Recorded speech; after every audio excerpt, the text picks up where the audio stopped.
This is me. This is my personal website. I'm here. This website is mostly an index of my blogs. I've been blogging about defensive computing. That's kind of my thing for the last 10 years. 2 years at blogged at CNET, the last 8 years at Computer World. But the blog was just a hobby. You can see I do 1 or 2 a month. The Computer World blog just came to an end a couple weeks ago. They got bought out, the whole company, IDG, laid off a lot of people. I'm a long-time computer nerd, very long time, probably longer than anyone here, I would be willing to guess. I also have, there's my blog at Computer World, and I also have this website, routersecurity.org. So there's no need for you to take any notes today. Feel free to just listen. I will post the slides from today's talk, both at both Router Security and at my own personal website. This is the second time I've talked about router security. The first time was in 2014. The first time was all about configuring a router. This time is hardly anything about configuring a router, which actually came as a surprise to me. But this website has the vast majority of the stuff I would say about configuring a router. After I spoke in 2014, I said, geez, I should put this stuff online somewhere. And so I did. There are no ads on either of my websites. There's no WordPress on either of my websites. This is bottom of the line, notepad coded stuff. You can feel safe going there. Some highlights of the website. There's a security checklist, which is like a cheat sheet for router security. There's a page about setting up a new router, where I have a very, very different take from every other human being on the planet. How to securely set up a router. I could talk about that for 15 minutes, but I won't. It's on the website. There's also a tester page if you want to test your router. It has all sorts of tests. We'll go over a couple of them here today, but most of them we will not. And there's also advice about choosing WPA2 passwords. And that is one thing, It's one thing I want to talk about up front because you go to a router security, you got to hear something about WPA2 passwords.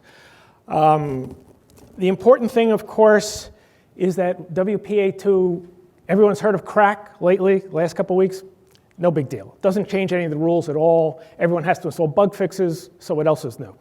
WPA2 passwords have to be resistant to brute force guessing, which raises a couple interesting points. One is they have to be at least 14 characters long. I won't bet my life on that. I've heard other people say 12, other people say 15.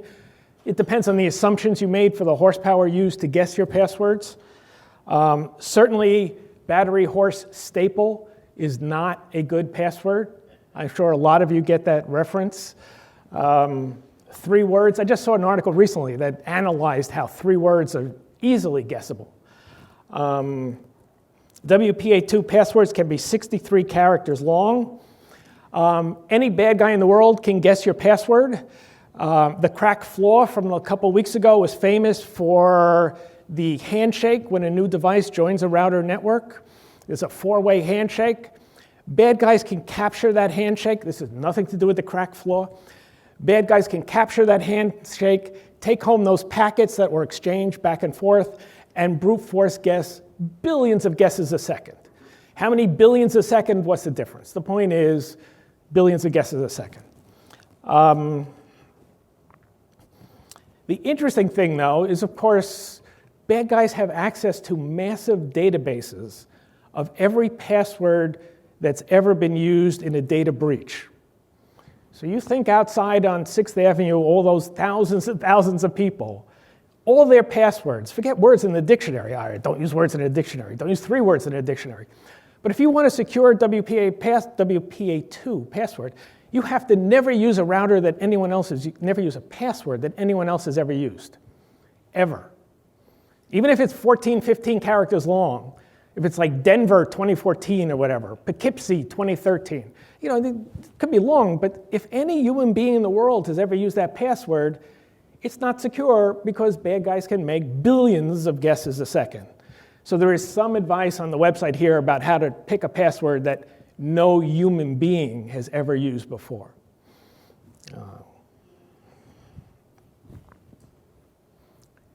Routers are important. I'm preaching to the choir. The NSA has been hacking routers since at least 2013. Greenwald talked about it in 2014. Why are they after routers? Well, what can a hacked router do? Some stuff is obvious that a hacked router can do, and some stuff is not. Suffice it to say, there's no limit to what a hacked router can do. There's a whole page on routersecurity.org about it. The obvious stuff. Of course, a router can spy on you. There can be man-in-the-middle attacks.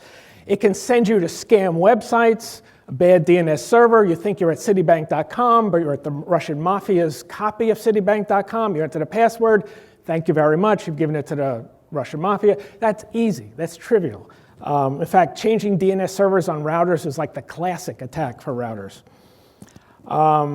Router can join a botnet for DDoS attacks. That's a popular one. Router can download infected versions of software. You think you're updating Chrome, but you're getting a hacked version of Chrome. Routers make money. There have been a couple instances of this I read about where routers make money by showing ads. They modify unencrypted web pages and insert extra ads. They can also, of course, attack every single device on the network the router has access to and attack in all sorts of ways that we don't even know about.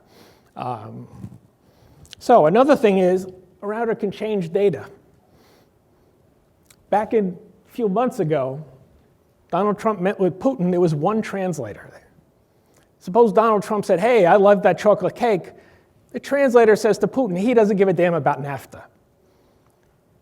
Trump says, hey, can I have that cake if you're not eating it? And the translator says, go ahead and invade Ukraine. He won't do anything. The router sits in the middle, and the router can change data too. There's really no limit to what a hacked router can do. Whoops. Oh, OK. One more? Yeah. All right, send you to Tails, perhaps, if you care about security and privacy. Tails is your mother ship here. You know, if you're dealing with a hacked router, you can end up at a scam copy of the Tails website. Good luck figuring that out. I know you're going to say, oh, it's secure. It says secure. It's not really secure. It's not using a extended validation certificate. It's using a domain-validated certificate. So it's no big deal to send you to a hacked copy of the Tails website.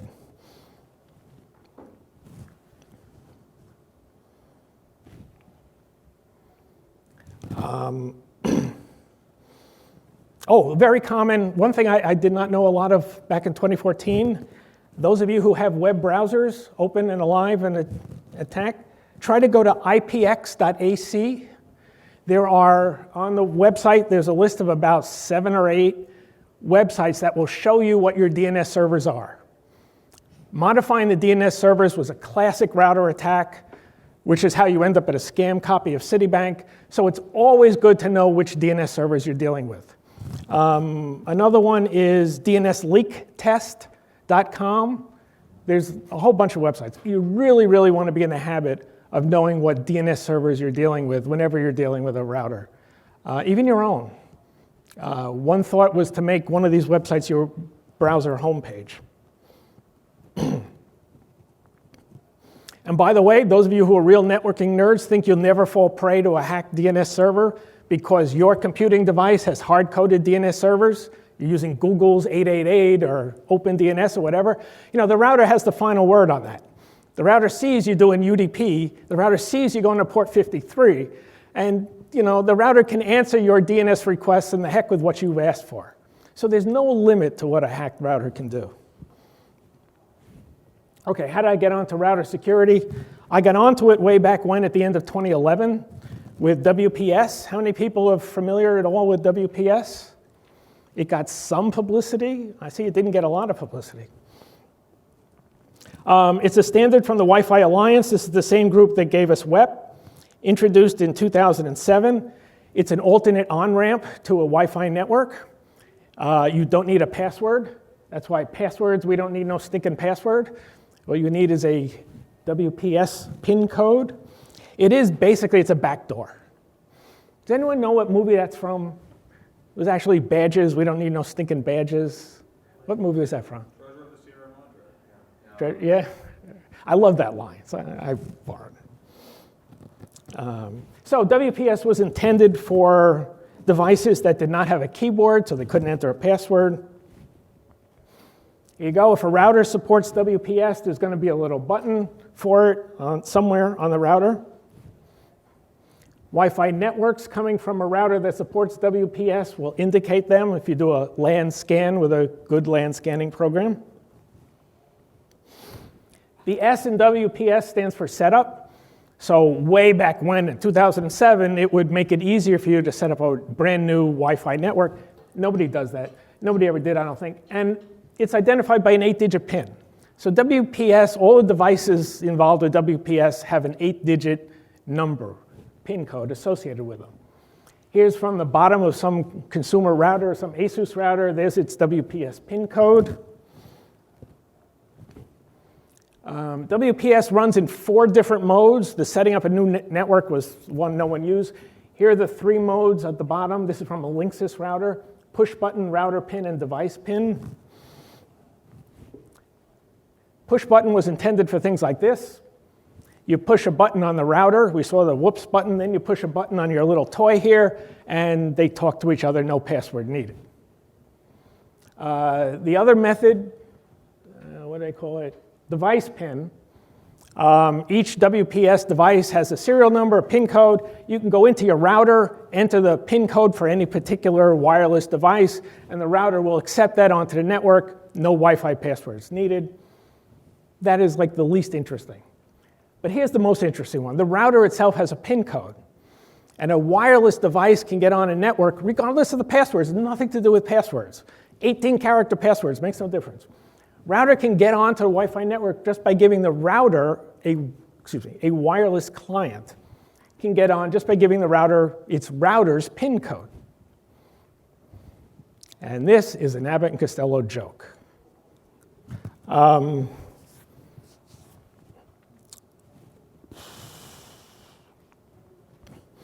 The problem is that the router PIN code is 8 digits, so you would think there's 100 million different PIN codes. But no, there's only 11,000 different PIN codes. And how did we get from 100 million PIN codes to 11,000? That's an Abbott and Costello joke. Anyone seen this bit? We go 7 times 13 is 28. It's hilarious. This has been viewed 2.7 million times.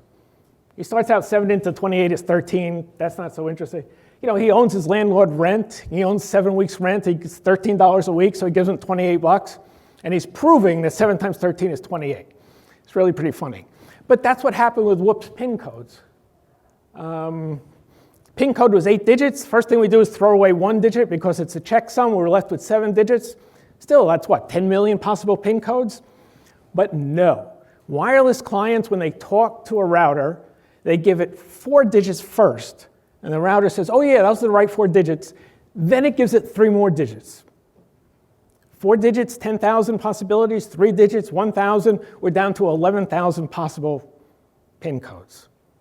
We went from 100 million to 11,000. Abbott and Costello would be very proud of the Wi-Fi Alliance, the way they did that. So 11,000 PIN codes on an average. If you're just guessing, it only takes 5,500 guesses. How long does it take a bad guy to make 5,500 guesses on a computer? Obviously not long. So the you-know-what hit the fan. This was December 2011. Got a little publicity. Obviously, it didn't get a lot of publicity. So how did this happen?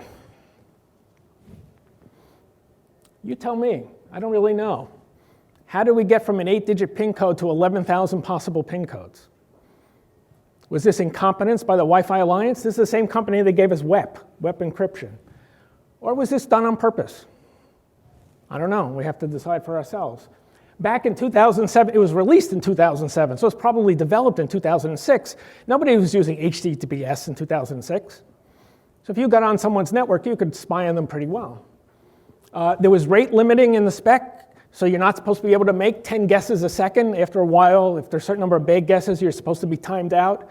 Yeah, but the Wi-Fi Alliance, when they certified stuff, they didn't check for the rate limiting. So a lot of routers would let you make 10,000 guesses a second. And when this first came out, there was a router that let you disable WPS in the administrative interface. It actually did nothing. Nothing at all. So that's kind of what got me onto router security. WPS persists despite the not-so-big scare at the end of 2011. As a rule, business routers don't do it, consumer routers do. Mesh routers are the latest and greatest routers, and they're a mixed bag. I'm very thankful to Eero, Google, Luma, and Plume, which have walked away from WPS completely, and they all say, oh, bad security, we won't use it. Netgear, Linksys, well, of course, a lot of the other guys do use it. I'm pretty sure if you're a big fan of Netgear, because their Orbi mesh system is like the best Wi-Fi money can buy, I believe they only use the push-button mode of WEPs. They don't use the pin code mode. Ubiquity Amplify is a very interesting case. Ubiquity being a business company, Amplify being a consumer division of it. Which way did they go? They went both ways. When they released their Amplify routers, it did not do WPS, but a couple months ago they updated the firmware and now it does. But you can't turn it off, it's off by default, and I forget which modes of operation they support. Oh, this was another thing that got me involved with router security. This is another protocol, HNAP, Home Network Administration Protocol. I don't know much about it. I do know, however, it's been very buggy over the years, at least 4 bugs. D-Link had a lot of bugs with it. This was from a Linksys router. And I was reading about some bug in the HNAP protocol, and this is how you test if your router, by the way, you go into the router administration, at least for this router. This was the Linksys WRT54GL, perhaps the most popular router of all time. It supported HNAP. It didn't tell you. You go and poke around everywhere in the web interface, did nothing about HNAP, and of course you can't turn it off. And of course when there were bugs about it, I went in my router and said, oh my God. So this is kind of what got me started. I need to step up in the world when it comes to routers.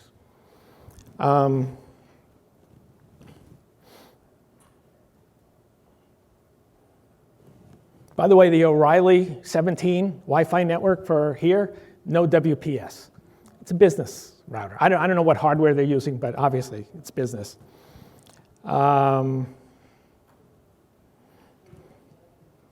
Okay, one quick question. If you have a Wi-Fi network with a really long password and you don't have WPS, do you feel secure? Yeah. Not really. Is this coming as news to people? Because this is a blog I wrote in September 2013. This comes because there's billions of Android devices in the world. And here's from Android 7, Google's back up your data. They back up your Wi-Fi passwords. They're not hiding the fact that they do that. But what is interesting is that when Google backs up your Wi-Fi passwords, and that's for every Wi-Fi network you've ever been connected to, they back it up in a format that they can read it. I did not discover that. Here I document and talk about the people who did discover it. So if any Wi-Fi network that has ever had an Android device talk to it, chances are Google knows the password. And if Google knows the password in a format they can read, that means the US government knows the password too, because there's no resisting the US government.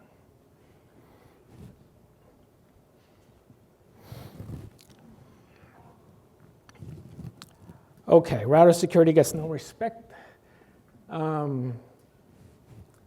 CNET loves some D-Link router. They love it. They said bad things about it. The trivial thing about it, oh, it's really no big deal. They give it a great score. By the way, D-Link routers, D-Link sued by the FTC for crappy security. I'm not going to go into the details. Time is short. But anyone who recommends a D-Link router, I think, doesn't know what they're talking about. SmallNet Builder, the home office for routers. These guys know more about it than I do, way more about it. All they care about is Wi-Fi. There's nothing about security in there at all. Never. All their router reviews, which are much of it is over my head. The Wirecutter recommend TP-Link. Oh, God, really? These people have no clue. All they look at are consumer routers. They really don't realize they're living in a small fishbowl. That slide is out of place. Oh, is your router spying on you? Interesting topic, one that I didn't talk about in 2013. Anyone have Netgear routers? A few people will admit it. As of April of this year, Netgear modified the firmware for a bunch of their Orbi routers and Nighthawk routers, and they include analytics in it. Analytics means spying. It's on by default. So those of you with Netgear routers, now you know to go look for it in the administration interface and turn it off. What is router? They're actually collecting MAC addresses. ASUS, people here use ASUS routers. Thank goodness, okay, not many people. They have a AI protection feature, they think it's great. A year ago, someone asked about AI protection. This is Trend Micro software that lives inside an ASUS router. Some guy said, is Trend Micro spying on me? And sure enough, they are. This came up, this was a blog from last May. The guy goes into a lot of details. Suffice it to say that the Trend Micro software in ASUS routers does phone home with all sorts of information. In fact, the router may even send your email messages to Trend Micro. Peplink. Peplink's my favorite router company. Peplink routers do not spy on you. I verified this by connecting one Peplink router to another and tracing every single outgoing connection it made when there were no clients talking to it.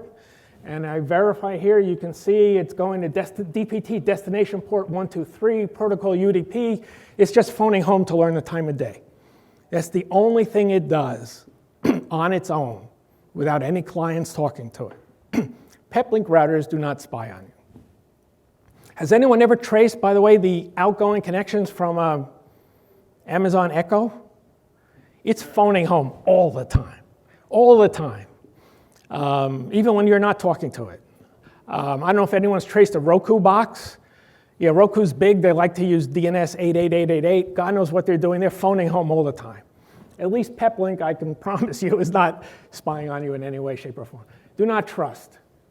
Crack attack from just a couple weeks ago. Everyone got a ton of security. PFSense, this was like, can we shame people into actually installing bug fixes by having a lot of publicity? This got a lot of attention. Actually made NBC, actually broke out of the nerd world into the mainstream media. So yeah, PFSense, great security. They issue bug fixes. Peplink issued bug fixes. Here's Apple.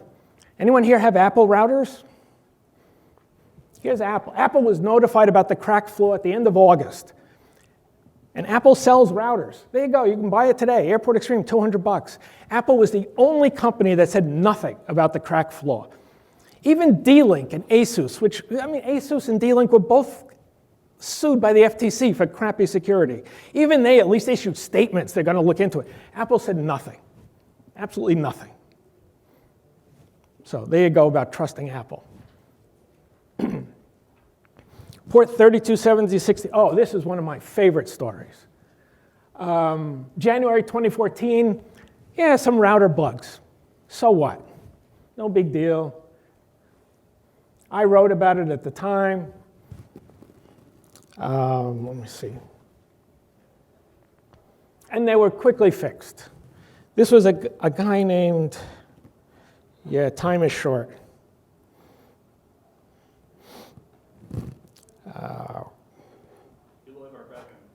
Excuse me? Yes, right. Eloy. There he is. Yeah, I could not pronounce it. Christmas 2013, he forgot the password to his own router.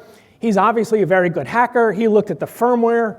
He found that port 32764 was open on the LAN side. He says, what's going on here? He looks at the firmware, he finds there's a whole bunch of commands he can send to that port.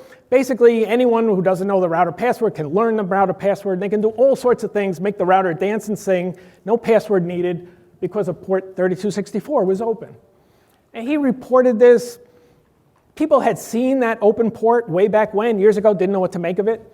When Eloy went public with it, other people found it on the WAN side, that port 327064 was open. So it got publicity, a lot of different routers from, anyway, lots of different companies. I have a question. Yeah. Were there any that weren't made by routers that weren't made by U.S. companies? All the routers involved were made by a company called Sercomm, S-E-R-C-O-M-M. And marketed under different names? Yes, marketed under the routers from Cisco. This talks about Cisco, Linksys, Netgear, Diamond. Sercomm also makes routers for WatchGuard, Linksys, Aruba, et cetera, et cetera, et cetera. It wasn't every Sercomm router that was buggy, and every Sercomm router doesn't use their own firmware. So everything was fixed, and this was as dull and boring as you could get. Somebody found the back door in the router. Okay, vendors closed it. But then, a few months later, Eloy is back, and lo and behold, although it looked like that port was closed, there was a secret password. And you could reopen that port. See, Soho router backdoor was fixed by hiding behind another. This one's really interesting. I know those of you who are network nerds, but Ethernet carries all the traffic. An Ethernet, anyone know what an Ethernet frame looks like? Is frame the right word, or is it packet or datagram? I don't know. Frame. An Ethernet frame carries everything. So an Ethernet frame starts with the MAC address of the sender and the receiver. I forget which is first. And then right after that, there's a flag for what kind of data is in this Ethernet frame. There's a flag for IPv4, a flag for IPv6, there's a flag for ARP, a flag for Wake on LAN. And what did they do? They invented a new flag. They invented a new type of Ethernet frame. I think the flag was 0888. And that meant if a router got that, it would reopen port 32764. Now, of course, Ethernet's not routable. So no one in Russia is going to be sending this command to routers in the United States. But if you're on the LAN, you can send that magic packet, so to speak, and reopen the port. And remember, Google knows every Wi-Fi password in the world, and chances are Apple knows them too. If you trust Apple, I'll sell you a bridge. And of course, your ISP. Your ISP, if you know Ethernet, your ISP is basically on the same LAN segment as you are. So whoever really wanted to keep that backdoor in the router, they did a great job, and I'm amazed that we hacked and found it. And if you're in ISP, there's another command you can send to all your customers, and all the routers that are vulnerable to this will respond and say, hey, yeah, you can hack me. It's amazing. So from the LAN side, you can test for whether that port is open or not. Here's my test your router page. There's all sorts of tests. Wow, time flies. This is one of the tests of your DNS servers. Really can't stress enough to be in the habit of testing what DNS servers you're talking to. Consumer router is bad. Okay, I have nothing against Best Buy. They're a fine store. I shop there. But basically, if they're selling a router, you don't want to buy it. Routers are buggy. Of course, we've seen some of the bugs. Huge list. If you look at this page goes on and on and on and on. The list of bugs is just phenomenal. And these aren't obscure bugs that only happen on a Tuesday when the moon is shining at a certain degree. These are like brutally obvious bugs. These are shameful bugs. This was some ASUS router that I'd given to a client of mine. I logged on remotely to it one day. I got this. What does this mean? This doesn't mean anything. I said, oh my God, this router is making me look bad. I can't live with this. This was one of my favorite stories. The topic of this article, I could care less about, dull and boring. But embedded in this, like the 18th paragraph, he tells a story. He was helping a friend set up a new ASUS router. He set a nice long password, reboots the router, gives the password, he can't get in. Anyone care to guess what's going on? Come on, not even a guess? Bingo, it's too long, absolutely. All right, he knows all about security. He picked like a 30-character password. The ASUS router only took the first 16, and that was it. You know, it doesn't tell you it only takes 16 characters. It just truncates them with no error message. And, you know, eventually he figured it out, what was going on. But, I mean, how many mistakes do you make to the point where you truncate a 20-character password down to 16 and don't tell anyone about it? And the fact that you limit passwords to 16 tells me you're probably not hashing it when you're saved it. This was not important. This is also just about the whole router industry, the consumer router industry. I don't need to read this. Time is short. Suffice it to say, it kind of explains why router software is very often buggy. Oh, and this is by Tim Higgins. He is the guy behind SmallNet Builder, which is reviews routers and NAS boxes for a living. Another reason routers are bad is they don't update software. This was from January 2016, the Wall Street Journal. Big scandal, routers shipped with old software. Not news to those of us who follow it. Here's some of the details of just how old the software is. Wow, I'm 10 minutes away. Wow, okay, we'll skip the details. Suffice it to say, all these routers are using software that's 7, 8, 9, and 10 years old. All of them. These guys too. They did it. They looked at 37 different routers, examined the firmware. Every single one had software 7, 8, 9 years old with no bugs in it. When was this? This was from, I forget, a couple of years ago. Anyone hear about the misfortune cookie? Oh, it's such a great story, but I'm short on time. All you had to do was send this is web server software, had a bug in 2002. The company, AllegroSoft, fixed the bug in 2005. 2014, they're getting bug reports. They say, wait a minute, this is the bug we fixed 9 years ago. This is from Checkpoint Software. They found 9 years after they'd fixed the bug, Checkpoint found 200 different router models still vulnerable to that bug. They found, I think it was 15 million live routers on the internet vulnerable to this bug in the web server software from AllegroSoft. You can't make this stuff up. They fixed it 9 years ago. Oh, and ASUS. ASUS has miserable security. The FTC got after them. ASUS agreed to be monitored for 20 years. I won't go into the details. Suffice it to say, if your security is so bad the FTC notices, it's pretty bad. Internet service providers, yeah, they have a Sharknado. Anyone heard of Sharknado? I don't know if that broke out of the nerd news into the mainstream. By the way, this is the best blog title of the year, guaranteed. This was AT&T boxes. Yeah, I don't have a picture of them. But these were AT&T boxes with all sorts. They had 2 open ports, 1 open port on the WAN side. 1 open port did SSH, hard-coded user ID and password. Open ports on the LAN side, hard-coded user ID and passwords. I mean, it's as big a disgrace as it could possibly be, and no one here really even knows about it. AT&T said nothing. AT&T copied Apple. They said absolutely nothing. If you're an AT&T Uverse customer, you absolutely want to use your own stuff. I wish I could go into the details. This, by the way, was to save money. Saving money is not the priority here for using your own box. Yeah? The problem with the Sharknado thing was they were all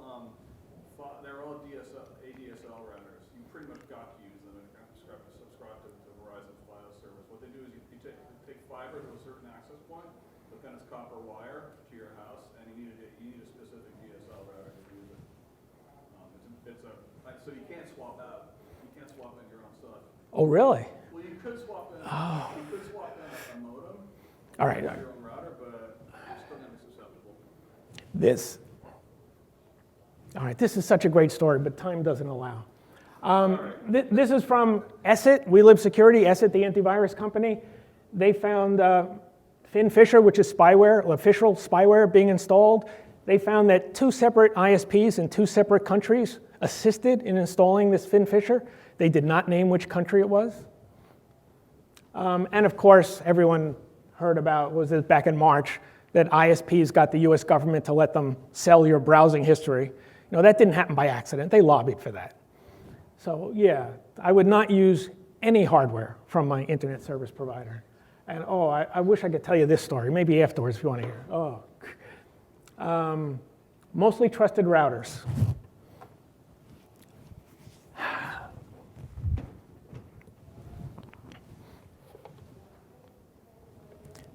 PepWave serves Soho, sells for $200. It is, all right, I have a topic I absolutely have to do in the next 6 minutes.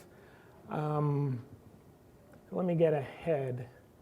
By the way, anyone see this picture before? Yeah, it's really famous. The NSA hacking Cisco.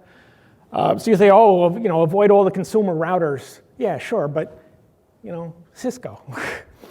The problem with finding a secure router is if you go too high-end, like Cisco and Juniper, the NSA also is, you know, they have their sights set on Cisco and Juniper. So needless to say, they probably do a good job, and not just our spies everywhere. So PepLink is a nice thing about it. Oh yeah, here's Juniper. Nice thing about PepLink, they're a middle-class company. They're not big enough to get attention from the official spy agencies, but yet they're a big step up from the consumer routers. See, they're not even on this list. That's fine by me. I prefer to be a lower target. Synology is very good at installing bug fixes. So I will skip this. This is amazing. Yeah, I mean, they beat Peplink here too. You can install bug fixes like just for version 5 and not version 6 until you feel comfortable with version 6. You can have it install bug fixes automatically. You can have it install them manually. You can schedule it. They're really great about it. And the last month, we had DNS mask and crack. Synology was right on the ball. I mean, they released patches very, very quickly. However, the Synology router is a consumer router. It is top tier. It is the king of the hill consumer. It has every bell and whistle you could possibly ask for. It supports 20 kinds of VPN servers, 18 VPN clients. It's a NAS box, of course. It does VLANs. It does all sorts of stuff. Another possible, for people who are big on open source, this is a router, $40 to begin with. It's actually a VPN router, completely open source, no proprietary bits. Oh, this is not available in the United States. Here are some others. I'm sure other people can come up with others. Oh, UPnP. Wow, 4 minutes. I'm going to skip UPnP. UPnP, by the way, may break down the internet. How many people here are familiar with UPnP? Oh, great. OK, I don't feel so bad skipping it. Network isolation. VLANs and guest networks. Large companies, of course, Sony. No network isolation. When Sony got hacked, the whole company went down. For consumers, guest Wi-Fi network is where you're going to see network isolation. The more isolation, the better. Of course, if you get hacked with ransomware, it limits what the ransomware can see. What should guest Wi-Fi do? In the best case, if you have a guest Wi-Fi network, as isolated as can possibly be, guest users can't see other guest users, can't see anyone else on the router, can't see anything that's Ethernet connected, can't even get to the router at all. I mean, you have to go through it, but if the router has a web interface, you can't even reach it. And of course, the guest Wi-Fi run. This is like the best case scenario. Consumer routers, of course, are going to have options about this because it's a little difficult. What about here? What about here? What about O'Reilly 17? How do you think it does against this in terms of isolating you? Those of you who are online right now. Well, terrible. No need to guess. There's the router. They do block HTTP and HTTPS. Even if you knew the password, you couldn't log in. But you're not isolated. Here you are, at least as of yesterday, O'Reilly 17, no network isolation. Everyone here who's on the O'Reilly network can see everyone else who's on the other O'Reilly network. This is bad. This is inexcusable, by the way. I noticed this last year. I went to Lincoln Center, and I did the same sort of thing. Lincoln Center, I think they use Aruba. I contacted Aruba. I said, do you have an option for this? And Aruba said, yeah, sure. It's called XYZ. There's nothing to it. But the nerds at Lincoln Center, they don't do it. Nobody does this. Nobody actually really isolates you. And what's so bad about this? There are lots of attacks that can happen within the network. You go to Starbucks. You think you're protected. You use a VPN. Oh boy, I got a VPN, I'm safe. Guess what the VPN does? It protects your internet connection. Guess what the VPN does for protecting you from the guy sitting next to you in the Starbucks network? It doesn't do anything. It doesn't protect your LAN side at all. It only protects your WAN side. So all sorts of things I can see about people here on this network as of yesterday. Someone's running TeamViewer. My God. Here, somebody's running VNC. Somebody has an iPhone 8 and they're syncing. I should not be able to see this. I am not a hacker. This is just Fing. This is a standard, ordinary, dull and boring LAN scanner. You should not be visible to me. So whoever set up this network, this is my network at home, and I am a step up. You see here, I did the same thing. You see two devices. You see the router and my Asus Zenfone that I ran Fing from. That's all you see. That's all Fing sees. But you see there on the left, I have an internet router, internet radio. That's on the same network. There's other devices on the same network, but my network is isolated. When I run Fing, it doesn't see the other things on the network. This is on Peplink, how you configure it. You notice here you can also, each LAN port can be assigned to its own VLAN. A VLAN, time is running out. A VLAN is just a small section of a network that can be completely isolated unto itself. In this case, I have a Vonage telephone adapter. It's plugged into one port on my router. And nothing else in my house can see that Vonage telephone adapter. All right, that was reminding me we're done. And also that Vonage telephone adapter, if it was hacked, it can't see anything else in my house, nothing. It's completely isolated in its own VLAN. Here's an SSID assigned to a VLAN. You see the layer 2 isolation, one checkbox. That's all it takes to completely isolate you from your fellow students here in this room. One lousy checkbox. You simply assign an SSID to a VLAN, and that's all there is to it. Firewall rules, all right, we're out of time.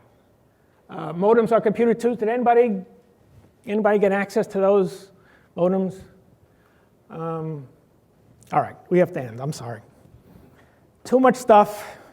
4:30, we're done. I will be here if anyone wants to talk about anything. Thank you very much.